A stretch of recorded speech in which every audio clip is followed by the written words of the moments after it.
Yeah, I can hear you fine. Mr. Jeff Houston, we are live. Guys, welcome back to the show, Combat Insiders Live. We're just going to be kind of hanging out, going over the UFC 239 recap, man. It was a hell of a show last night. A lot of people are still pretty buzzed off of it. A lot of interesting knockouts and finishes. And we'll be right back in 30 seconds.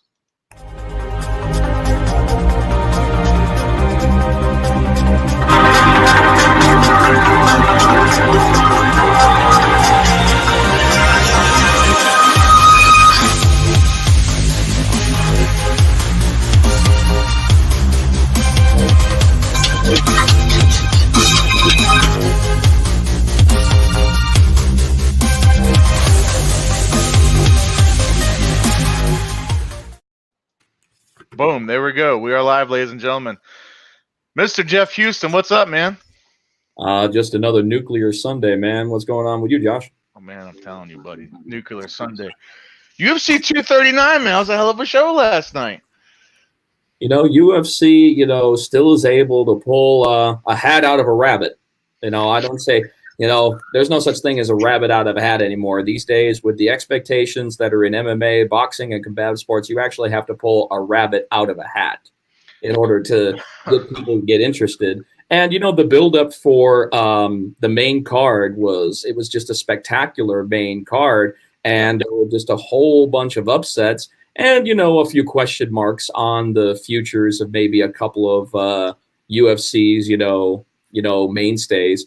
But overall, man, and of course, probably biggest winner of that night. I think Jorge wins that by a long shot, because how many people can go ahead and derail one hell of an undefeated streak in Ben Askren and at the same point get the fastest KO in UFC history, which was one of the wildest flying knees that I've ever seen in my life. And as you know, as an MMA fan yourself, you've definitely seen your fair share of flying knees. But that one, man, yeah, it's almost like he overshot it, but he timed that out perfectly. If you actually look for the way that was timed when he was coming into that, Ben put his head down like he was going to go for a takedown, like he was immediately going to go to that, and it just put him right in range. Man, it had a bullseye right on his face for that flying knee, and he was out. I mean, and then there was some controversy afterwards about should there have been those other Cup 2 strikes, and I'm like, yes. I mean, Jorge said it best. I keep punching until the referee stops me. No, you know what? And I think Jorge Masvidal was right on with that. That was the appropriate response because, like you said, how many times have we seen that to where, I mean, that's the ref's job. The ref's job is to stop the contest. It's not up to the fighters to stop the contest. They can't call their own fights. I mean, hell, what if something would have happened? Maybe if he wouldn't have went and got those last two shots and maybe he would have got right back up. I don't know. Obviously, that wouldn't have happened last night. But I guess it's an arguable point. I tell you what, it makes you wonder because there was all the, I'm going to use the word hoopla. I don't know why I'm using that word, but there was all the. That's a good word, man. I mean, that's a good word, right? You could be possibly Canadian by saying that. Maybe. But there was a lot of hoopla, Ben Askren coming in because for years Ben Askren was the undefeated wrestler that no one could escape from, right? Once he got his arms around you, that's usually pretty much it. He beat Douglas Lima, a lot of good names between Bellator and one championship. Mm-hmm. And him coming in, when he went into the Rob Lee Lawler fight, there was a lot of questions, right? And we got some interesting answers. Plain and simple, it was a controversial fight. Controversial fight, right? But we saw that, he took some heavy shots from Robbie Lawler. We saw him. He should have been knocked out. If you watch that fight again, the pace that they were going, that should have been a knockout. That should have been a knockout. Ben Askren was the luckiest dude on the planet that night that continued on the way it did. No, 100%. 100% on that. I think that I tell you what, a lot of people argue, with the finish of that fight with the Bulldog choke, and we don't have to go into all that with great detail. Yeah. That was what it was.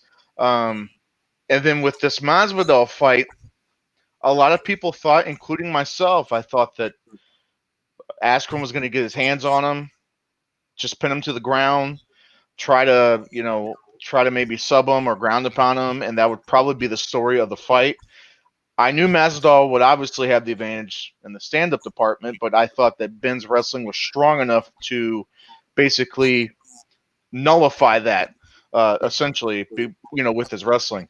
So when he goes in, kind of looks like he was going for a single leg or a double leg. Exactly what it was. He was going for a single leg takedown. That just put him in prime knee striking range, and that's exactly what happened. See, nobody could have called what happened last night with the Askren and Masvidal fight. Nobody could have called that. I don't care what kind of MMA analyst you may claim that you are. Nobody could have predicted a 5-second flying knee KO. Nobody could have. Everybody thought that it was at least going to go through the first round.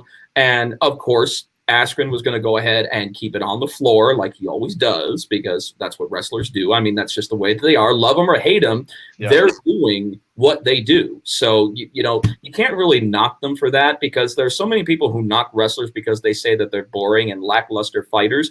Yeah. The objectivity, though, is to win fights. Yeah. And it may not be winning it in the most exciting way that the fan sees. It may be winning them in the way that they're more accustomed to, which a wrestler is, going to keep you on the ground and try to go ahead and go for those subs and, do everything he can to keep a dominant, top mount. So I understand that, but that didn't happen. Jorge didn't give him that opportunity. It's almost like he saw that in slow motion. He was like, no way. He's not setting me up for that, is he? And he did. And he ended up getting a brutal knockout, and Ben was straight up embarrassed, and he should have been, honestly, because, unfortunately he did some smash talking and, some shit talking, and sometimes that's what it gets you. It gets you a knee in the face, and you're not necessarily part of public ridicule, because everybody thinks that, Askren's done, or maybe that his entire game is exposed. I think Ben Askren is a good enough fighter to where he can go back to the drawing board, really considerably work on his striking game to the point to where he can come back and be a force, because if he gets that down, I mean, with that kind of wrestling pedigree, oof.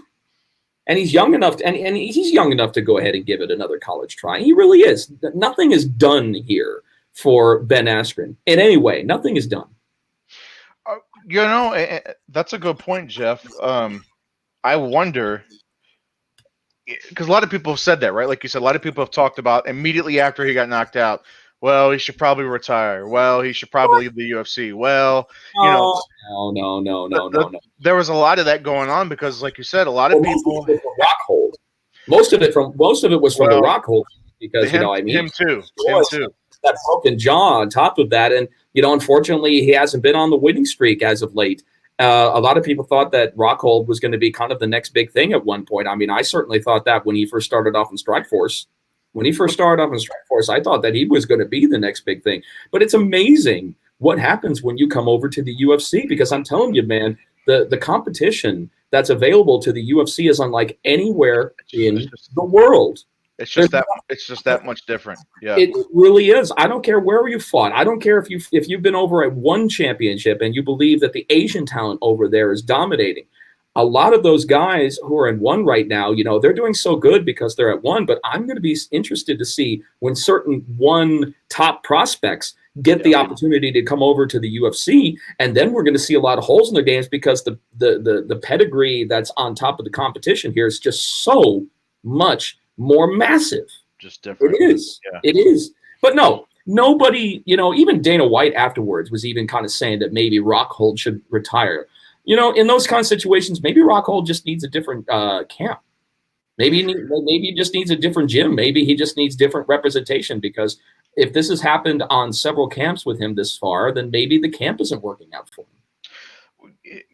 I tell you, because they said this is like the second or third time he's broken his jaw. When I saw Rockhold at the weigh-ins, I'm like, this dude is fucking massive, because I've always thought that Rockhold at 205 was probably the way to go, because I thought the big problem with him at 185 was him cutting so much weight, because you could see it. Three. Yeah, exactly. And that's probably the perfect weight for him. 205 is probably perfect. Yeah. But when he went to 205, I was like, man, well, this is it. This is going to be one of those like rebirths of a career right here. Yeah. You know, he's going to enter 205. He's going to, you know, but Blakovic. I'm terrible at names. Help me out, Jeff Houston. Blakovic, is that right? Is that how you No, no, pronounce no, it? no, no. Let's see. Oh no. Blashkovich. Blachkovic. Okay, close. So Blash, yeah. you got a top contender like that, right? Because he just fought Thiago Santos a few months ago. So, Mhm. you know, pretty recently, and he got knocked out, of course, but he's a top contender at 205. Mhm. I honest to God, I thought this fight would maybe go to the decision Rockhold, because I thought Rockhold would be the quicker of the two. I thought he would have the better gas tank of the two. No. And I disagree on that because I'm going to be honest with you. Whoop, where'd you go? There you go. I'm There in. you go. Oh, ladies and gentlemen, you gotta love the technical difficulties that come in on our end, man. It just makes the That's show all right. that much more interesting. You should be tuning in. We want to see those people come in, check out Combat Insiders. Hey, I'm just a regular guy on every now and then, but I feel very welcome to the Combat Insiders family. You know, I mean, you know, Nick and Josh, you know, they've been very good at bringing me in on this, and I feel like I'm part of the crew. Well, we appreciate it, man. You are part of the crew, Jeff. Mr. Live Worldwide, best ring announcer ever, man. You are part of the crew. I certainly try, man. But if you also look at, John Blakovich's, I mean, you know, if you look at his background, the guy's 24-8. I mean, you know, he's a seasoned veteran. Yeah. And, you know, he's had some UFC fights and such. And, you know, that again is just the point that I made earlier about this new wave of talent that's coming in that is coming out of virtually nowhere. I mean, you know, some of these guys have had, you know, good fights with other respectable MMA organizations, but nothing to the tune of UFC. And they're coming in and they're putting their stomp on here. I mean, and it's, you know, it's the damnedest thing because a lot of these people who are coming in aren't the old school kind of fighters. They're not the ones that, you know, always got their asses kicked when they were kids. And they, Right. you know, ended up, it's just these younger generations that are coming in that have this awesome genealogy that is just, you know, really giving them just an inside track, in my opinion, for, you know, competition, especially with the UFC. I mean, you know, they're punching harder, they're kicking faster. I know we're talking about Luke Rockhold right now, but I do have to jump forward just for a second, if I may, actually, to the main event. Okay. Go for it. I definitely loved the shin clinic between Tiago and John. I Yeah. certainly appreciated the hell out of that because, as you know, Tiago was, you know, he brought out the tricycle wheel at one point because he had to, because his shins were just getting mauled, his legs were getting mauled. Yeah. But you know what, he was doing the same thing to John. I mean, they had some nice exchanges. I think that they were keeping the distance between them a little bit too much, and I think that they should have engaged more, especially knowing the kind of knockout power that Thiago Santos has, and also knowing, I'm going to be honest with you, John Jones, in my opinion, with his reach, has one of the best straight jabs that I've ever seen any in the 205 in the 205 have. I mean, his jabs are more like right crosses, left crosses. They're so stiff. And I certainly would have liked to have seen, you know, engaging a little bit more. I just feel that they were kind of feeling themselves out just a little bit more than they should have been. Because, you know, I mean, there wasn't a whole lot of trash talking. There was a little bit. Right. You know, it wasn't anything to the degree of Jones and Cormier. Right. You know, that's for damn sure. And I don't think there ever will be, honestly. I think those guys just, you know, have it in for each other, you know, especially when it comes showtime and they know how to sell it. But Tiago, you know, I mean, he was saying that, you know, he wasn't saying that he was going to destroy him, but what he did say is that he was going to make his stamp on this. And that's exactly what he did. And there are so many people that are saying, oh my God, he was absolutely robbed. No, he wasn't. No. That was the narrowest of margins. I would have, you know, two of the judges that were in there were buddies of mine. And I, you know, David Michael Bell, David Bell was in there. And I say buddies, but I forget what's his name. I forget the other dude's name. So just excuse me for that. But shame. I know. And I'll probably, if they end up watching this, I'll probably get crap for it anyway. And you know something? I deserve it because I didn't remember the name. So bring it on. That's fine for me. But I would have hated to have been a judge for that fight. That was some razor thin marginal judging on that. It could have gone either way. It really could have gone either way. Do I agree with what happened? Absolutely. Absolutely. I do think that Thiago he definitely was aggressive. Yeah. And I'll give him that. But if you also look, Thiago also got on his bike a lot. Judges do not like that. Judges do not like it when you get on your bike because you're not pushing an aggressive pace. My feelings towards that fight, it's similar, but I feel like if Thiago, because when he went and did one of the thigh kicks, he wrenched his own knee, right? Like he ended up kind of twisting his own knee. And I think had he not done that, because I think it looked bad on him, even though he did it himself. And don't get me wrong, John Jones was doing his share of kicking it, but I think for the most part, the main part of the damage on that knee he actually did to himself by tweaking it, right?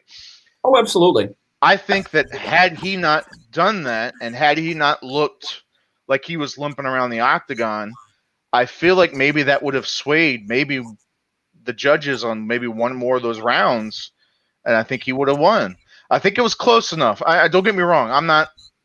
I think it was close enough either way. Like if he would have won, I get it. John Jones winning, I get it, right? I've always been a firm believer, especially when it comes to championships. Of course, I've always been a firm believer in terms of like championship fights and big fights. I always think that I've had this mindset that the challenger should be doing a little bit more. Like it should take more for the challenger to win by decision than for the champion. And maybe that's like a weird pro wrestling logic that I have, but I feel like I see some merit to that. Like I just feel like the champion. It's the champion's job to retain the title. It's the challenger's job to beat the champion. Exactly. And I feel like they're two different. That is definitely a pro wrestling mentality on that, but it's also a combative sports mentality on top of that as well, because you have to beat the champ. The champ doesn't have to beat you. Correct. Yeah, and the fight was good, and I really think, of course, it's easy for me to say that because I'm not in the ring with John Jones, and it's easy for me to Sunday afternoon quarterback this. But if I'm Thiago Santos, if I'm his camp, I know that my main trait is my power, right? It's my savageness, my power, my ability to throw flurries, my ability to overwhelm you with my power. That's my gift, right? Yeah. If I'm him, and I've seen, Anthony Smith and Daniel Cormier and Alexander Gustafsson, you got all these guys. Mm-hmm. That the deeper into the rounds you get, you're not going to beat Jones by points. But just statistically, historically, you're not going to win. If the deeper it goes. His athletic and cardio reserve are just they're too much. Yeah. I've said it before, and you can probably agree with me on this, Josh. Yeah.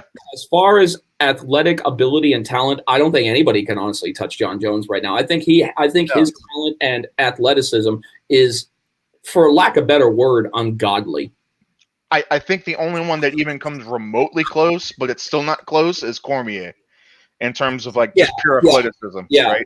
Yeah, but I'm talking about in not only his athleticism, but his ability to adapt to somebody like Cormier, somebody who is a wrestler rather than a striker. I mean, he definitely has a striking game, but one outweighs the other, and his wrestling game is definitely more impressive than his striking game.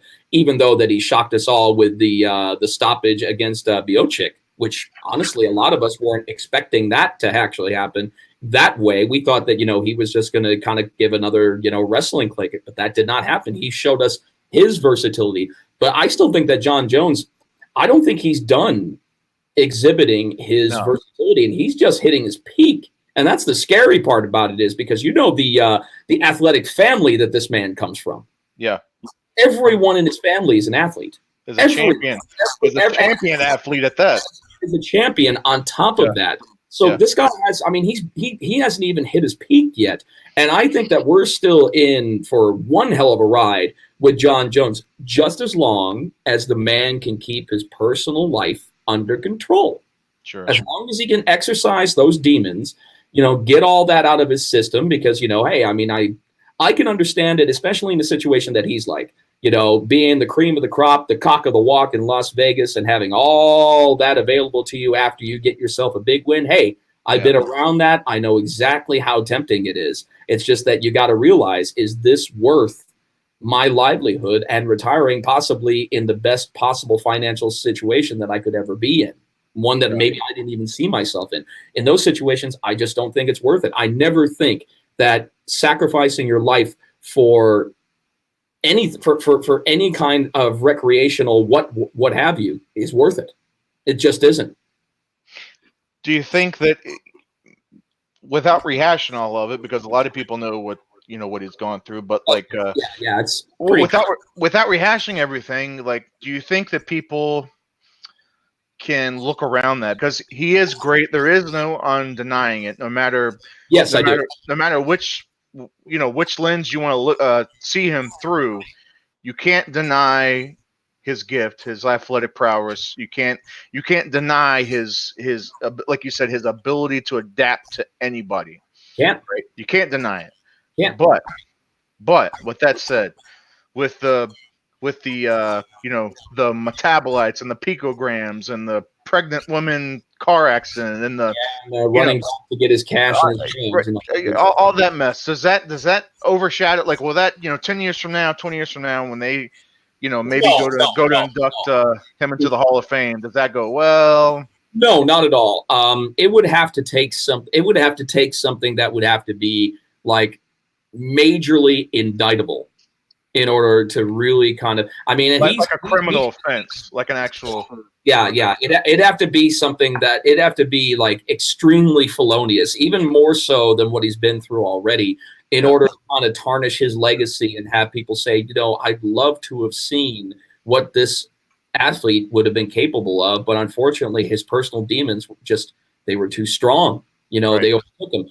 Do I see that happening as of now? No. He has an opportunity to cement his legacy and to get past that if he makes the right choices. He's got to kind of, what he has to do? He has to become kind of like the GSP of the UFC. He has to be the standard bearer, not only athletically, but also as a man outside of the cage, as an ambassador of the sport, because that's what GSP was. GSP was the perfect ambassador, because not only was he just incredible in the cage, but he was incredible outside of the cage. He was well mannered. He was well dressed.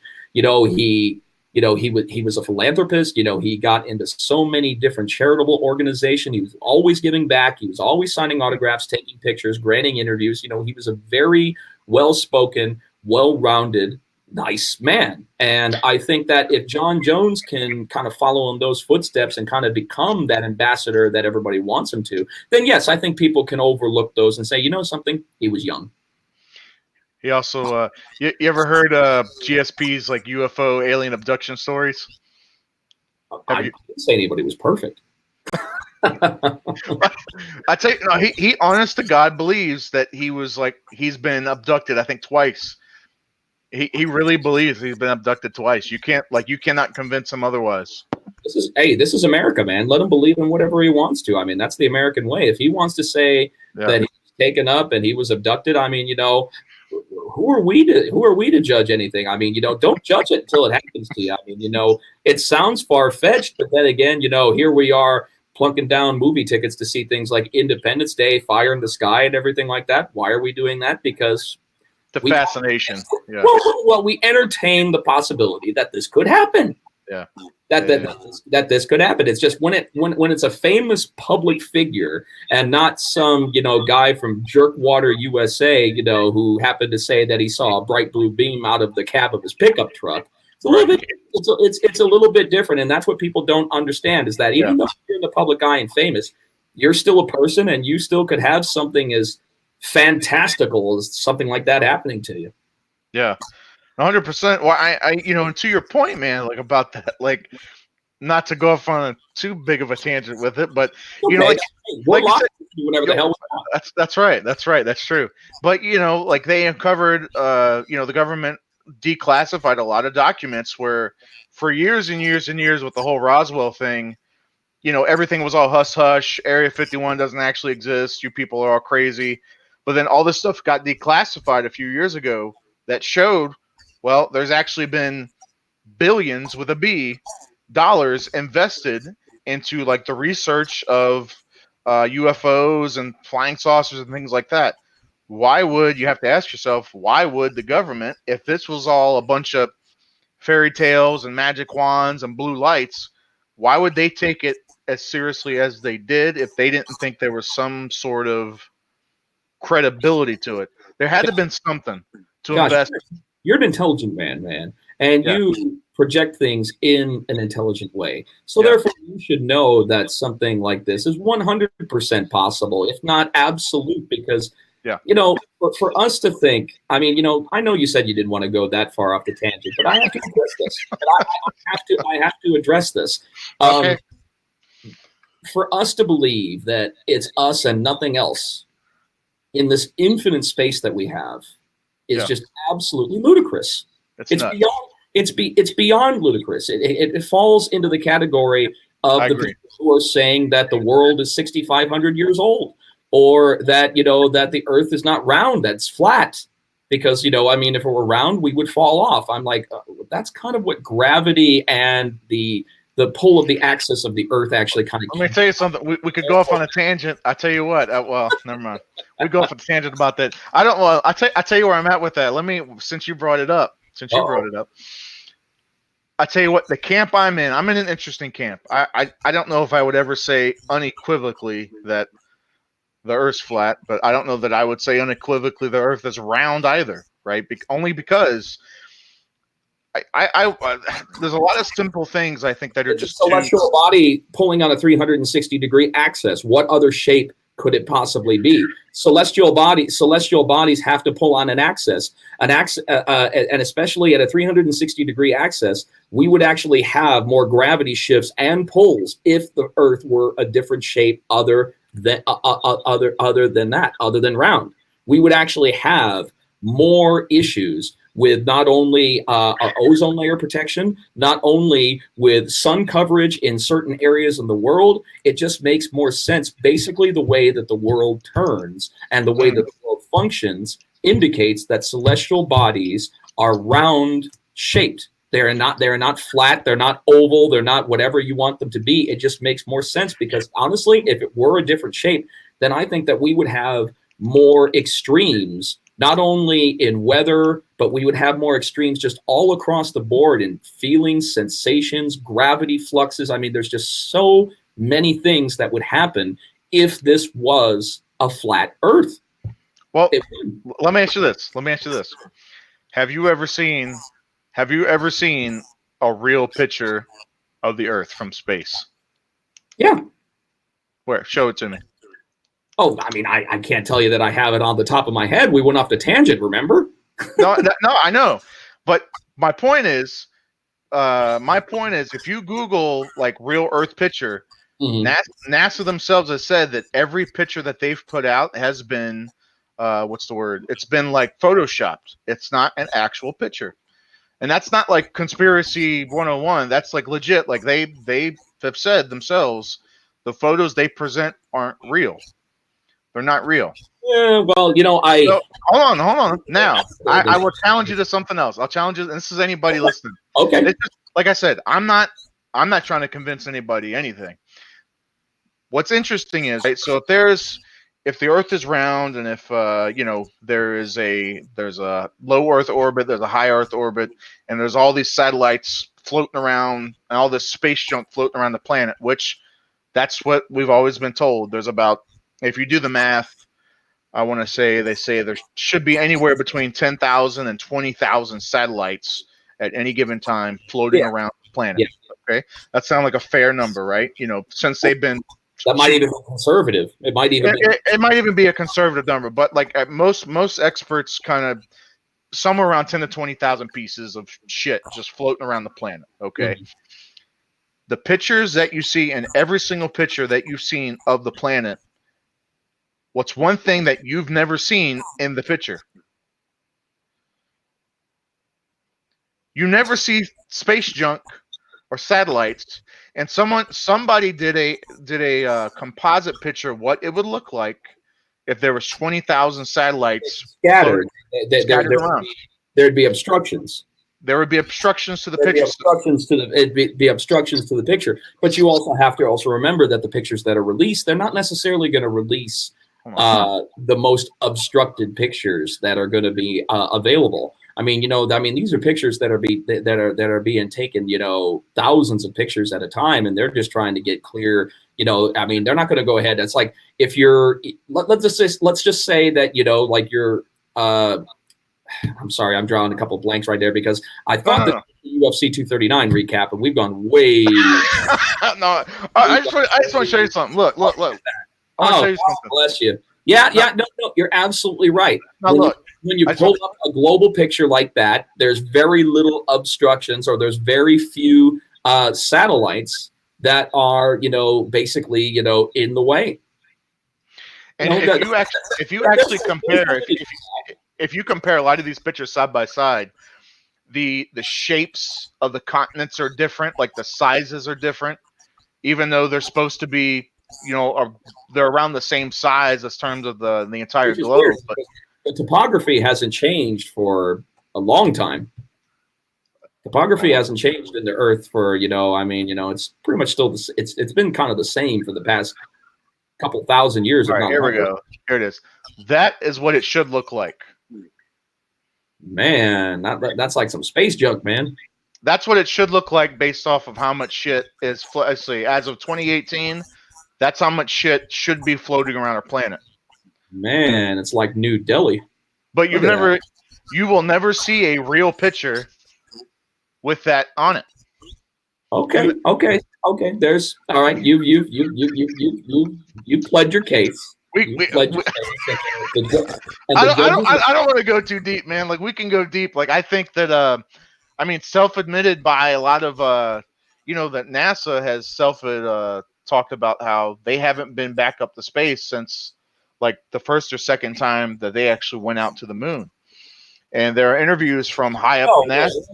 Exploration. There hasn't been any manned exploration at all. I mean, the closest that's been happening are astronauts that are going to the International Space Station. Right. And they say that they haven't been able to break low Earth orbit since the Apollo 12, 13, 14 days. And they say that the information that they used to get to the moon, like all the schematics and all the mathematical information they needed to get there, it's gone. Well, think about it. I mean, the NASA has had their budget cut, so many times since the moon landing, which so many people say that was done in a studio and such. I mean, I'm not going to really go into that, but we'll save this for some Combat Insiders After Dark. This is more of an After Dark conversation.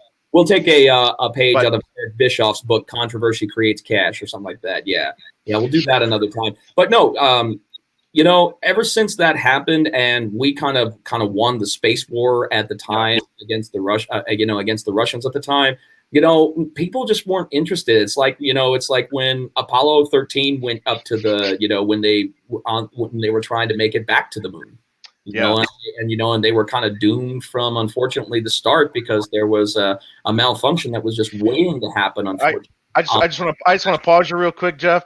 Guys, if you're just now joining us, I'm seeing some people kind of tuning in. If you're wondering what the hell you're listening to, you did tune into the right place. This is a UFC 239 recap, so stay. Just don't change the dial. This is you are at the right place. In fact, let's get back on track. I mean, trust me, I'd love to continue on this train of thought, but this train is derailed from. That's all right. That's all right. Let's get back to the juggernaut that was UFC 239. Absolutely. All right, let's shift track and let's go ahead and let's talk about Nunes and Holm. I was actually with Holly a couple months back in Albuquerque. I was doing a show with Fresquez Productions, and it was the 25th anniversary show of that promotion. And Holly was there because Holly actually got her start at Fresquez Productions back when she started pro boxing. So, very, very important to her. And, she was saying that she felt like she was in the best shape of her life. And this was couple months out before this fight, and she looked fantastic even then. I mean, she was, she was ripped, she was jacked, she was excited. She says that she's seeing this fight the same as if she were fighting Cyborg, if she were fighting Rousey. She saw this as one of, if not the toughest fights of her life. And I would have loved to have seen the striking, capability that Holly does have. Plus, I would have loved to have seen those leg kick knockouts, which unfortunately kind of turned the table on her. And man, talk about Amanda taking a page out of Holly's book. Woo. Yeah, I'll give you my MMA math on this one real quick. So if I'm going to backtrack to the Amanda Nunes Cyborg fight, and I said this then, that I think that Cyborg, is the better pure boxer out of the two, out of Nunes and her, out of Cyborg and Nunes. Cyborg, I believe, had all the tools to beat Nunes. One thing that Amanda had over her is her brawling ability and her in the pocket ability. Amanda hits like a man. She hits like a ton of bricks, and I knew. It's like a man. She has got male momentum. 100% in her strikes, and for all those feminists who are probably going to rake me over the coals saying she hits like a man, this is what happens. This is what happens. There's nothing wrong with saying that, Jeff. Hey, I'm covering my ass. Come on. There you go. All right. No, but in that fight, I knew that. Man, you've got a situation to where you have got a female prospect who knows how to generate momentum off those toes like male boxers do. 100%. And I knew that Cyborg, as long as she could keep her on the outside and not engage with her and not get into a slugfest, I thought Cyborg would win. And she did exactly the opposite. Got into the slugfest. She got knocked out. Not a good idea. Correct. Not a good idea. Fast forward with the Holly Holm fight, I knew that it would be a similar situation. Holly was obviously in the first round, though. Really, you really called a first round stoppage in that? No. I called for Holly to win via decision because I thought that striker on points. Yes, I thought Holly would be the smarter and the more patient fighter, and she would keep her at kickboxing range. I thought that it was just going to be a kickboxing match with Amanda maybe coming in for a couple flurries and Holly moving out the way. I thought that was going to be the story of pretty much the whole fight. I had no idea if Holly was going to get knocked out. I had no clue that it was going to be a head kick. I don't know if anybody saw that. Nobody thought that was going to set up for a knockout. And a lot of people were saying that was an early stoppage. But if you actually look at Holly, in the unanswered shots that she received, there was absolutely no defense on her end. She did nothing to improve her situation, and that's why the referee, rightfully so, stopped the fight on that. Well, Mark Goddard, cool dude, but he is known. I had we had Sam Alvey on a while back when he had his fight with oh man, who was he fighting? Forgive me. So the guy from Australia, the young guy from Australia, Jimmy Crute. Okay, yeah. Sam Alvey, Jimmy Crute fight, and Jimmy Crute, I believe, kicked him, and Sam Alvey went down, and he was Crute was on top of him, giving him a couple punches. Sam Alvey was actually in the process of grabbing a single leg, and he was gonna, that's what he was doing, and Mark Goddard called the fight TKO stoppage. Yep. And Sam Alvey popped right up, and he's like, "What the hell are you talking about? I was going for a single leg. Like, I'm okay, And that's not the first time. Apparently, that's happened a few times. That wasn't the way that the referee was seeing it. You know what? How many times have we talked about this? The referee's job is to make sure that you can walk 100% out of your own volition. And a lot of these fighters, under these situations, they feel that I wasn't under the stress that you saw. I didn't see that at all. I saw myself just doing fine. I was actually, getting my second win. But it's so easy to say that after the decision is made. So, it's the ones that, kind of maybe freak out a little bit, like, unfortunately what happened, with the whole Robbie Lawler debacle and everything. And Robbie, first he got up and he was screaming, but something, he's also an intelligent enough fighter knowing that cooler heads prevail. Right. He calmed immediately down, and he even apologized for what he said afterwards because he immediately understands what a hard job it is to be in there. And maybe there was an angle that just wasn't covered by the referee. And I'm going to tell you something. People expect referees' heads to be on a swivel. Right. Yeah. It just doesn't work that way. I mean, this is not Exorcist. This is not Exorcist refereeing. You can't pull a Linda Blair while you're in there. I mean, you know, there are going to be times to where you're going to have angles that you're not going to have an opportunity to see. And unfortunately, that does happen. And unfortunately, it does, you know, create controversy. But what it also does is it shows that the referees are doing the best that they can, number one. And number two, that it's a hard job out there and that we have to give them credit for what they're doing. 1000%. I would like to add this. When it comes to title fights, main events, big fights, grudge fights, things that are like a huge draw, right?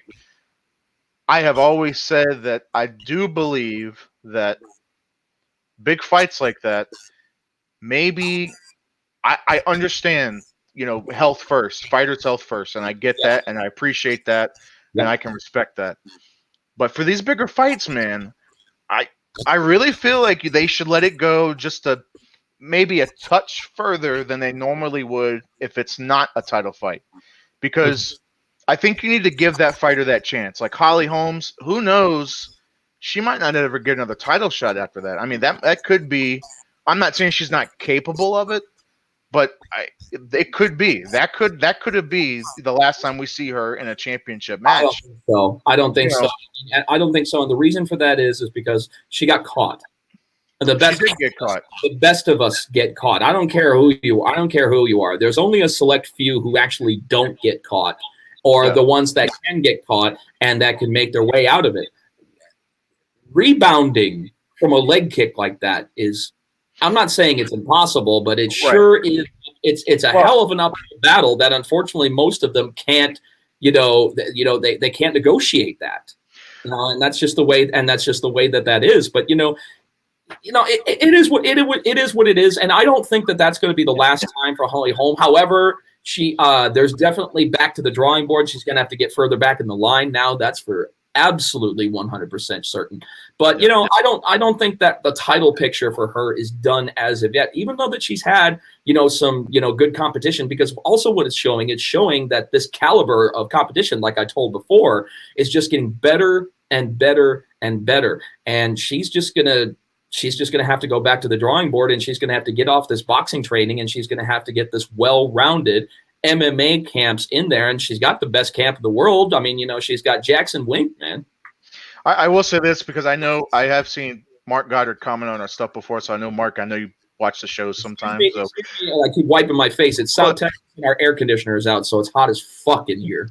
But Mark, like seriously, like I understand the call. I tell you what, and it was a good call. I just wish, maybe it's even selfishly, and it's not just you. I just wish championship fights sometimes would just go a little bit further in terms of calling it. But I get it. Not a bad call. I just wanted to say that. If she defended herself and tried to get out of that calamity, I'd agree with you 100%. It's all on what happens. If their hands are down, they're not defending themselves, and they're not trying to improve their position after calamity strikes, hey, the referees have got to do what the referees have got to do. Now, I do see your point, and I see incredible validity in your point. You're absolutely right. I believe that there should be a little levity granted to the fighters when you have prize fight championship fights of that caliber. You're absolutely right. But you have to also take into consideration those extra shots that are not – those couple extra shots that could have gone unanswered because you wanted the fight to go that much more could have had some kind of serious health implementation on that fighter. And of course, that's what they signed up for. I mean, I certainly understand that, and so do they. If anybody understands it, they understand that. But it's an interesting it's an interesting point that you bring up because it's kind of a double-edged sword. It's kind of a you're damned if you do and you're damned if you don't. Also, before we get going, I also want to give a shout out to my main man, Herb Dean, for congratulations on picking up Referee of the Year at the World MMA Awards in Las Vegas at the Palms. there was no doubt in my mind that my man was going to pick that up because, you know, he's the senior referee over there. He's doing a fantastic job, as he's the best referee. I mean, I have worked with almost every major referee in the game right now, and Herb Dean is by far the best. And I have nothing but respect for every referee that goes in there and does their job. But when it comes to the way that a referee handles himself, both in the cage and outside the cage, Herb is one of the most humble guys in his position that I've ever met. I mean, he's always signing autographs. He's always taking pictures. And trust me, we hang out all over the world. So I can definitely say that Herb is a humble guy, and just nothing but congratulations to you, man. I'm so happy that that award was well earned and well deserved, brother. I'll second that, man. I tell you what, every time I've ever seen there's 3 referees that every time I've ever seen them ref a fight, there was no inkling or no feeling of, man, this fight might get called early, might get called late. Is Big John, Dan Miragliotta, and Herb Dean. Yep. Whenever you see those 3 guys and they're reffing a fight, there's no doubt in my mind that the right call is going to happen. And I know sometimes things happen, but 99.999% of the time, it's called being human. It's called being human. Oh my God, you make mistakes. People think that because you're at that level that mistakes cannot be made. Are you kidding? Right. Probably more mistakes are made actually when you're on the top level rather than the lower level because, you know, I mean, it's a learning process with everybody. That's the one thing that Big John told me once is that, you know, the learning process never stops no matter how much time that you put into your respective profession. If you think that, you know it all, then you need to get the hell out of that business because it just isn't so. There's always something else that you can learn because, especially in MMA, because the game is always changing. The game is always changing. Rules are changing. Different weight classes are going to be coming in. People can't get a handle on whether they want the unified MMA rules or the worldwide MMA rules. I mean, there's just so many different skill sets and rule sets that are out there that you're constantly seeing evolution in the MMA field. It's just that the UFC is getting very corporate now. So that's where the biggest paradigm shift is, in my opinion, because it's no longer a promotion. You can't call yourself a promotion anymore. It's not even an organization anymore. It's a corporation. That's what it is. They're an entity. Like they're just. Oh, they're gonna go public any day now. I see within the next 2 years of them launching the UFC IPO. 100%. It's too valuable a brand not to go public. And I know that there's a lot of, you know, downfalls to it going public, but there's also a lot of, you know, positives, especially when it comes to cash reserves when you go public. But at the same time, you also open yourself up to, you know, hostile takeovers and, you know, and ownership by people that you may not want owning a piece of the UFC and having a say so. 100%. Guys, I'm just going to take a second real quick. Just want to think of our sponsor, StreamYard. They're the guys powering our nice little stream here. They're super reliable. It's super intuitive. Guys, go check it out. You know, if you stream, I don't know, maybe you're a gamer, maybe you do the crazy little stuff we do. Whatever it is, it's going to make your life a hell of a lot easier. So go check them out, StreamYard.com. I'm going to provide a little link, have a little referral code in there so I get a little bit of credit. So that way I can get a little bit of something for it. But anyway, you guys, go check them out. Excuse me for interrupting your plug on that. That's all right. That's all right, man. That's all right. Conversationists interruptus. It's a disease, unfortunately, that a lot of the announcers have. But at least we're humble enough to say, excuse me. There you go. There you go. Man, what do you think? I'll tell you what. That's the entire... another one that I want to bring up. Dude, how about the decision with Michael Chelsea? Oh, Chiesa. Diego Sanchez, man. Diego Sanchez, man, probably one of the most tenured UFC fighters on the roster right now. You're seeing a lot of these tenured guys that are, you know, kind of getting it handed to them and everything. And, you know, it's very interesting. But, you know, Diego Sanchez, you know, he's just had so many fights. And Michael Chelsea, you know, it just seemed like Chiesa. I always say Chelsea. I That's all right. It's coming from and this is coming from a ring announcer, so excuse the mispronunciation. I'll probably get raked over the coals. I think he's like, I think his family's like Polish or something. Maybe I'm.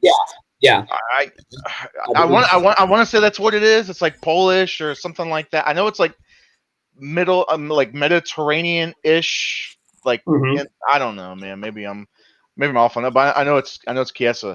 But it's interesting, man, because Diego just came off the win against Mickey Gall, I know. you know, and he beat him like Mickey Gall shouldn't have even been in the same ring with him.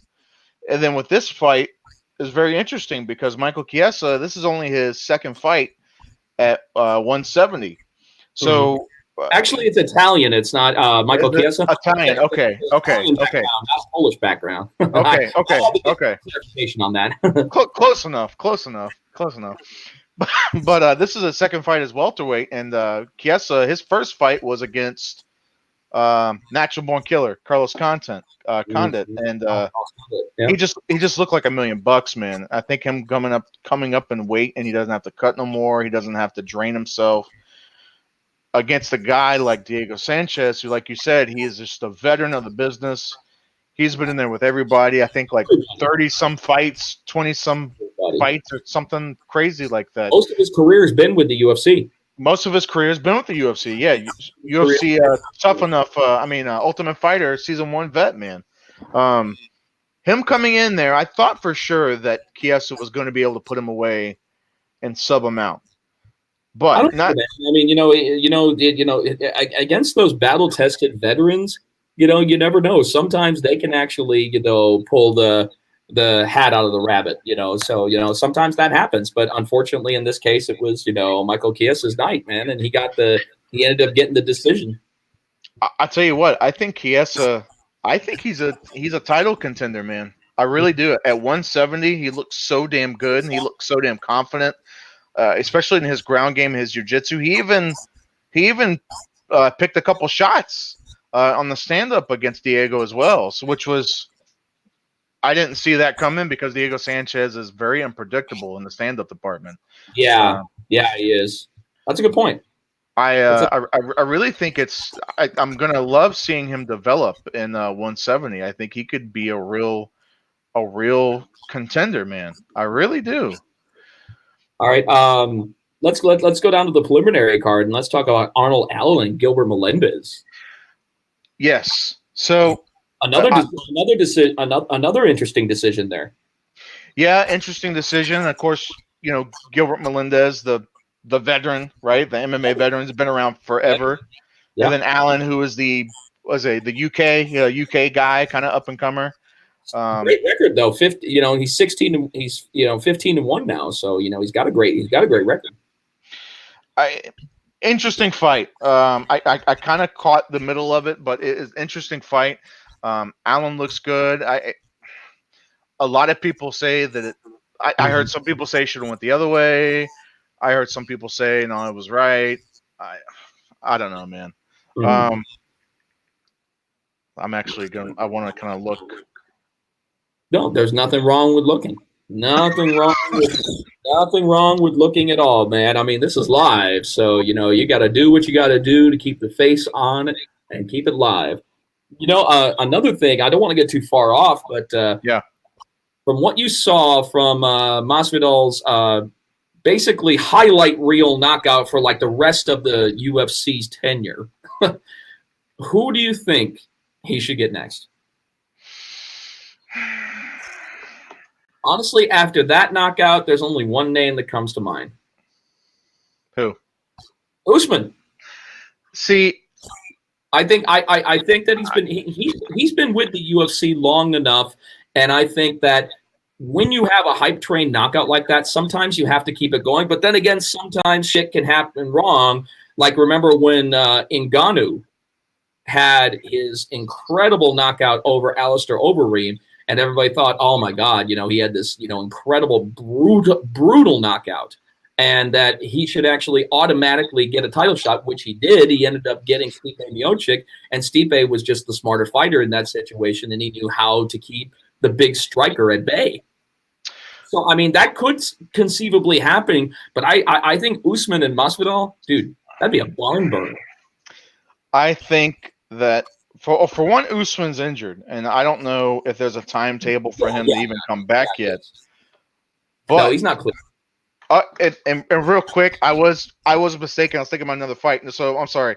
The Arnold Allen Gilbert Melendez fight. No, that was a good call. I'm sorry, that was the one where it was kind of lopsided. Yeah, Arnold Adams had 53% total strikes. Gilbert Melendez only had 23%, something like that. He got 1 out of 2 takedowns.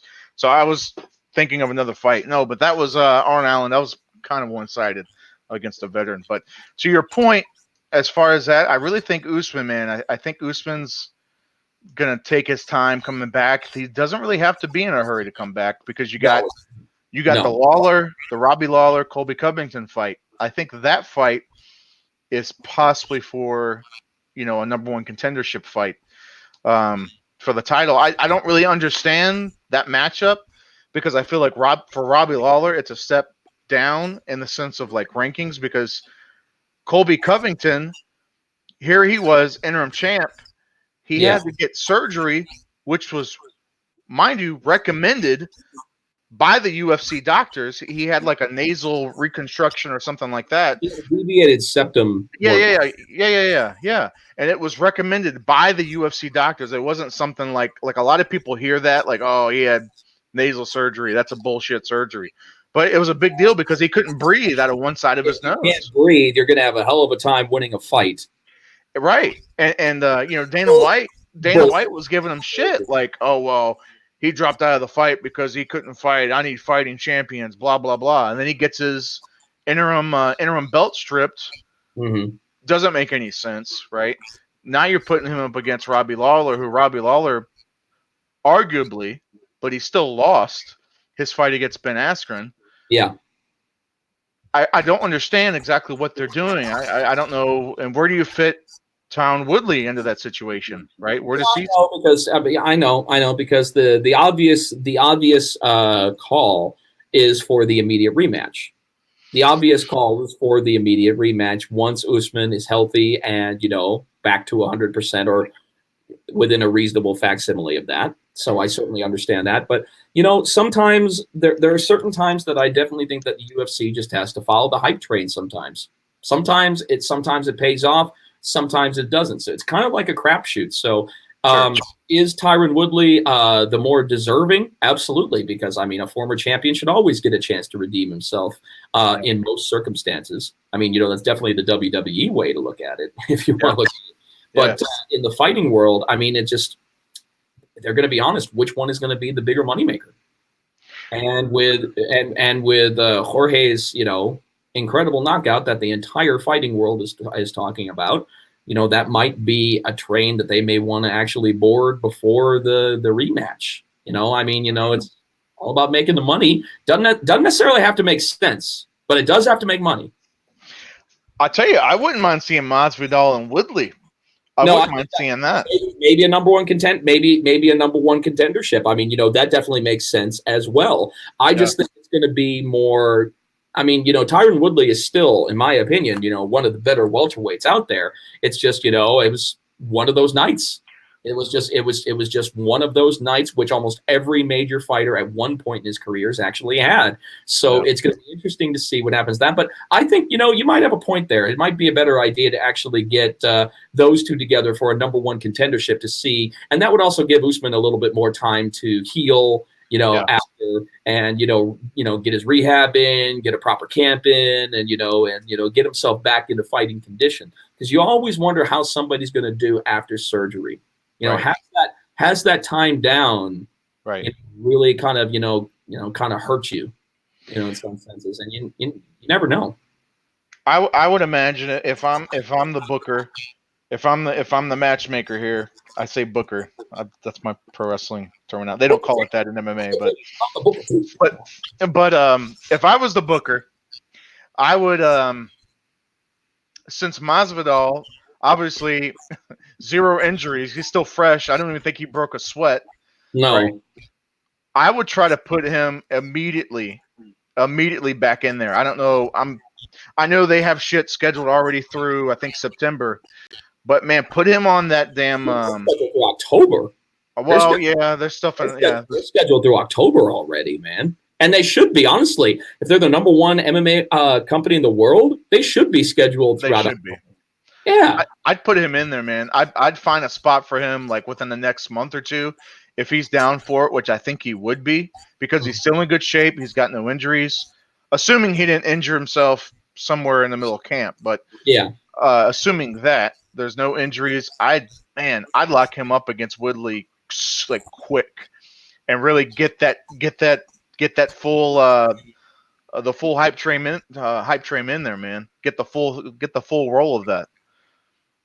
Okay. But Okay. I valid point. Valid point. I don't have to agree to disagree. I mean, we all have our own. yeah, So, but no, there's a valid point to that. But I just think that the UFC is really all about following the hype train, and I think that the hype yeah, train right now is behind Masvidal after something like that, especially seeing as how that he got. I mean, that's going to be outside of a title win for him, yeah. and his first title defense. That is going to be the biggest fight of his career this far. Mm. I mean, by far, because not only did he beat someone who said that was going to be an uphill battle to beat number one, he ended up getting the fastest KO in UFC history, which was the previous record, which I would believe was I think it was 7 seconds previously. It was 7 seconds, and it was Dwayne Ludwig. Oh, I thought it was Alex Hernandez that got the Mm-mm. 7-second knockout. It was Ludwig was the previous. I don't remember the time, but I know I'm like 99% sure. I think they're tied. Was it a tie? Okay. I think it's Dwayne Ludwig and Alex Hernandez. They're both tied at 7 seconds, Okay. and some microsecond change actually there. Okay. And I'm actually excited for my boy Alexander the Great Hernandez because he's himself a big fight coming up in his home stomping ground of San Antonio on July 20th. Yeah. It's not very often that the UFC chooses to come down to San Antonio. Because, I'll be honest with you, as much as people love fighting in this town, it's a tough draw. Really? The only one that's really going to come down and make noise in San Antonio is the UFC, because WEC and Bellator, they've come down to San Antonio on multiple occasions, and the draws are terrible. They're terrible. Where do most people go? Like the Houston area? Is that really where the big? Well, Dallas and Houston are the big draws. They'll go to the American Airlines Arena down there. Still waiting for the UFC to finally make the big push for a huge fight and go to the AT&T Stadium in Arlington, which will end up probably breaking shattering records once they finally decide to utilize that. Who headlines that though? That one, oh man, that's got to be a situation like that. You're talking about maximum capacity of 105,000 people at the AT&T Stadium, so it's going to have to be some kind of dream match caliber. It's going to have to be. It's going to have to be something that people have just been foaming at the mouth, waiting to see. And like Khabib GSP, would that be a caliber enough to fill that? You think? Khabib GSP. Let's see who else. Khabib and damn it, who was the one lightweight fighter that I said that had a chance over Khabib? He actually just won a lightweight fight not too long ago. You know who I'm talking about. It's the fighter who was in question because he was having some mental issues. Oh, Ferguson, Tony Ferguson. Tony Ferguson. That I would love to see. I would love. I think that would be probably one of the most competitive lightweight matches out there between Ferguson and Khabib. My only, and from a fighting fan point of view, from a combat sports fan point of view, I think obviously that's a huge draw. I think from a mainstream appeal, I don't think a lot of people know who Tony Ferguson is. No. Khabib and GSP, and of course Khabib would have to come up in weight, and Khabib would have to meet him at 170 or catch, and then Khabib could totally come up from 155. That's no problem at all. Oh yeah. No, that's no problem at all. Because GSP was testing out the waters at middleweight at 185, so it's totally possible for him to come up to 170 and be comfortable. But yeah, you're absolutely right. From a fan's point of view, GSP and Khabib would be huge. It would be absolutely huge. Or the highly anticipated rematch between Khabib and, of course, You see Connor, right? You know what? I'm not. I actually have to say that, man. Come on. I'll be honest with you. I'm not That in was that. I'm not in that better. crowd. I don't want to see it. I don't want to see it again. No, it's not a question if you want to see it. It's a question of does the collective MMA 100%. world, Yeah. does the collective MMA world want to see it? Damn right they want to see that. Of course Damn they do. right they want to see that. Of course they do. I just don't. I don't want to see it because I don't think it will be any different. I don't think Oh no, I think it'll be different, but I think the end result will be the similar. same. You think it'll be the same? Oh, I think so because Khabib is a better, well-rounded caliber fighter. Yeah. I think caliber about 1,000,000 times. Excuse my repeating of that, but That's all right. no other better word for me to say it because I believe that Khabib right now is the best fighter in the world as of right now. His record backs that up. It's just the problem is that unfortunately when you get to that status, sometimes you get played with deals not going through for fighters, for big prize fights. Or people just saying, I want to fight this guy, or even handpicking. And once that starts happening, then the worst thing happens to you. You're not fighting. Right. You're not fighting, and time away from competitive fighting at these guys' age is the worst thing that could happen. And you're not going to have as impactful a fight if they made it happen a lot sooner. But unfortunately, you know how it is. I mean, in the boxing world, look how long it took for them to get Mayweather and Pacquiao together. That should have happened 5 years at least before it finally took place. Agreed. I'll be honest with you. I just don't know. I don't know what I want to see Conor do. I think I'll be okay if I don't see Conor do anything else. I mean, and this is you know what? Seriously, I was a Conor fan, and I'm not afraid to admit it. I was a huge Conor fan. I think really up until that shit with all the shit as of late. I think he's really. I think he's one of those guys who he's not hungry anymore, and that's okay. I'm not saying that's a bad thing, but he's getting a little complacent. I will admit that. He's gotten complacent. He's not hungry anymore. He let the $100 and some million, and good for him. I'm not bashing him for it, but hey, he's set for life. He's set for life. There's no. I'm not 31 years old, dude. He's set for life. Hey, how would you feel if you were 31 years old and set for life, man? I'd be doing the same shit. I'd probably be doing the same shit. Like I'm not bashing him for his choices. I know what you're bashing him for, and you have every right to do that because it got out of hand, is what it did. Yeah, it got ridiculously out of hand, and he was doing the mind games game a little bit too much. He was really kind of going, and I understand because I am still a fan of Conor McGregor, but I'm a fan of how he sells the fights rather than how he fights the fights. Sure, yeah, I can see that. You know what I mean? Because he says that he's one of the best in the world, and I'm like, yeah, but look at how easy Conor. I mean, look how easy Khabib made work of you. Yeah. I mean, yes, you did get a couple of good shots in there, and I'm going to be the first one to say it. But the overall result, he made you look bad. Made him look really bad. He made him look bad. Yeah, I mean, it was kind of embarrassing in that situation. I mean, in all fairness, Khabib makes everybody look bad because he's just that damn good. He's made everybody look just like John Jones.